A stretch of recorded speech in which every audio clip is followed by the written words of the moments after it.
Hey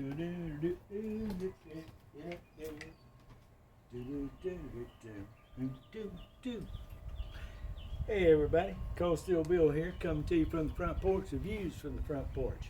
Today's topic is multi-caliber firearms. I've got on the table here a few representations and going to go over them real fast. A little breezy out here this afternoon and the wind chimes may kick up a little bit. Please excuse them if you will. Times are hard right now. Times are very hard. And they're not like it's going to get better before it gets better. It looks like it might get worse before it gets better. So, you know, everybody says, what kind of gun should I have? What kind of gun do I need? Well, let me just start. And like I said, multi-calibers are going to be my focus. I try to buy guns that are multi-caliber. This is an old Winchester 22. It's a gallery type gun. I forget the model and all. I could look at it, but either way, purpose with it is a pump style 22, okay, and it will shoot shorts, longs, and long rifles, okay. And in a single shot mode, I have used the little bird shots in it. 22 caliber rifle that will shoot more than just one particular type of 22. Okay. Next up, 357 Magnum. We both know that 357 Magnum will also chamber a 38 Special, and with that you can also get these little 357 38 Special bird shots. All right. You're really kind of limited when it comes to revolvers for the most part. When it comes to multi-caliber guns, this is a Taurus Model 66. It is a 7-shot and it is in 357. But I have 3 options with this one. I can either go hard cast bullets, or bird shots, or hollow points. But other than that, you know, that's it. 38s, 357s. That's the only thing that'll shoot in it. But that does give me 2 options for one firearm.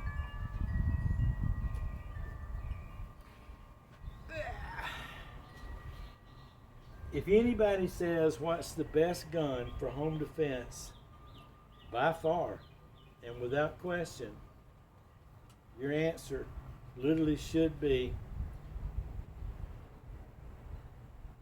a 12 gauge shotgun or just a shotgun in general. Okay, see, I got this guy sticked up. I can go laser, or I can go light, or I can go both. Anyway, you can't go wrong with a shotgun. I don't care. You just can't go wrong with a shotgun. Now, the 12 gauge gives you some options. 12 gauge, 28 gauge, the 16 gauge, the 20 gauge, even the 410, which we'll get to in a minute. Give you good options. You get slugs, buckshot, birdshot, and of course, if you're shooting buckshot, then you know you get 5 to 9 pellets. Get over here, dog! Get back in this yard. Sorry about that. Luna, get over here.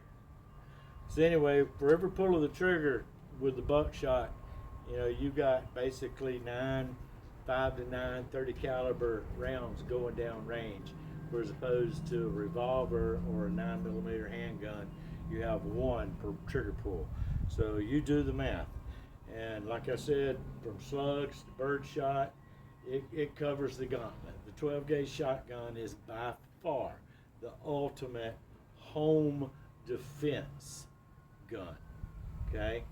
You can't get out there, but you ain't wanting to get out there in the next county. You're just wanting to make sure that your particular part of your castle is safe. This is a 44 Magnum. You can also shoot the 44 Special in it. So with this gun right here alone, I get 2. It's loaded. I didn't know it was loaded.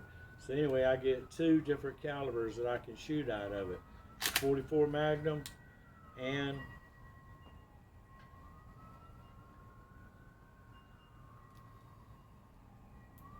sure that son of a bitch is on safe. I get the 44 Magnum and the 44 Special that I can shoot in this thing, okay? Also, I don't think I could run it through it, cycling it through it, but you can get the 44 Magnum, 44 Special bird shots to go through it. Come the meat wagon. Okay, we talked about 22s, we talked about 38s and 357s, we talked about the 44 Special, 44 Magnum. Now let's talk about AR-15 for a second. I definitely feel like everybody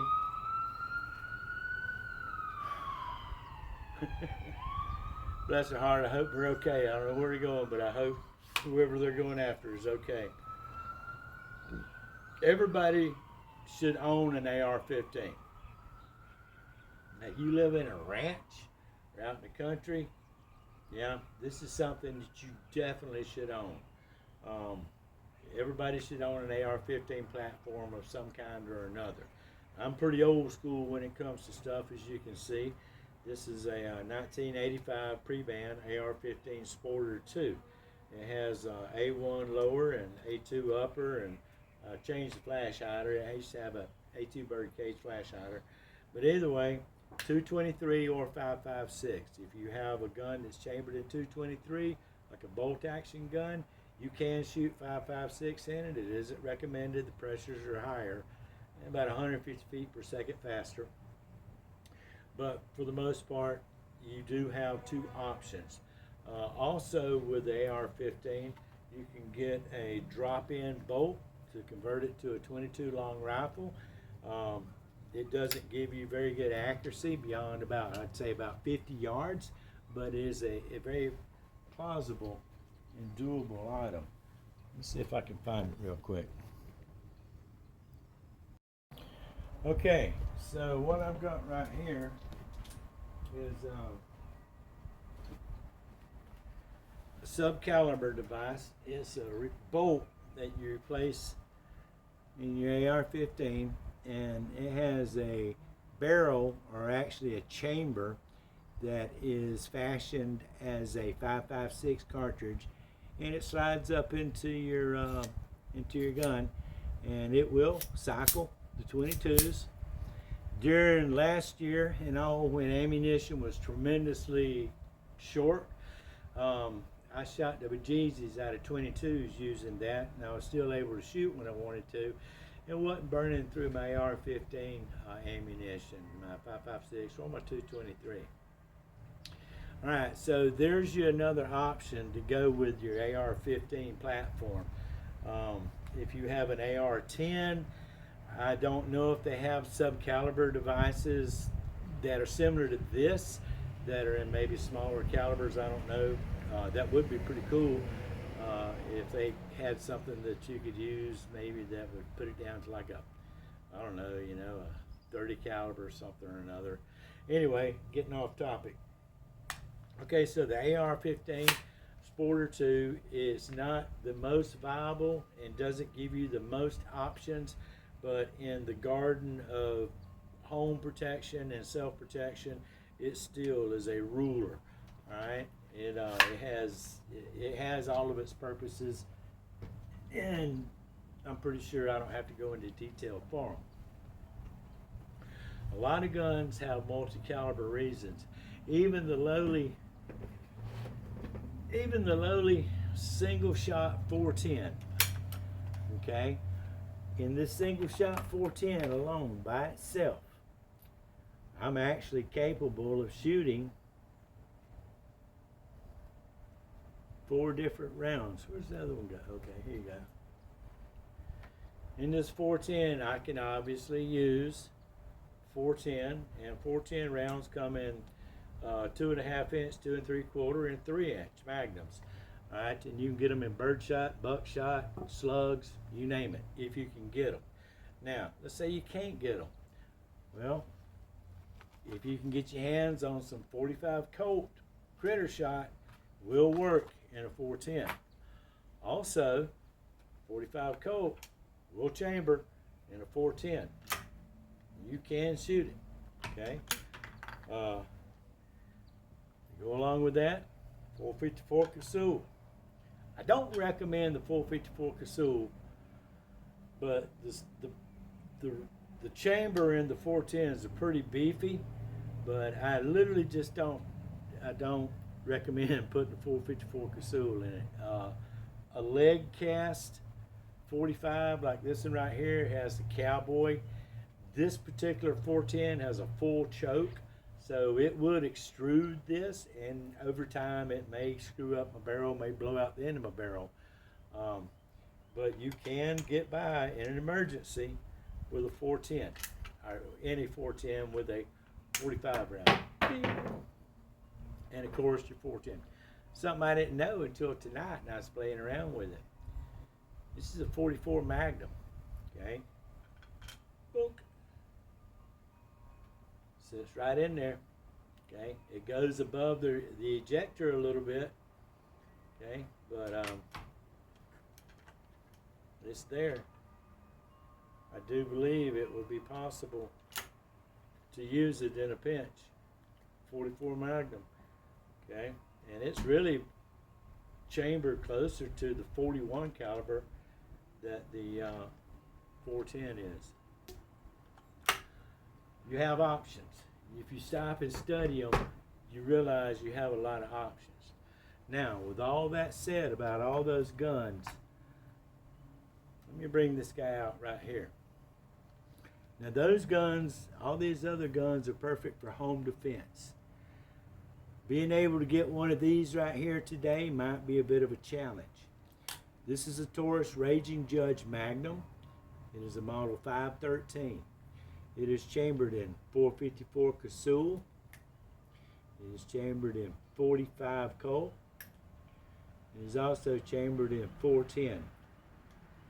Okay.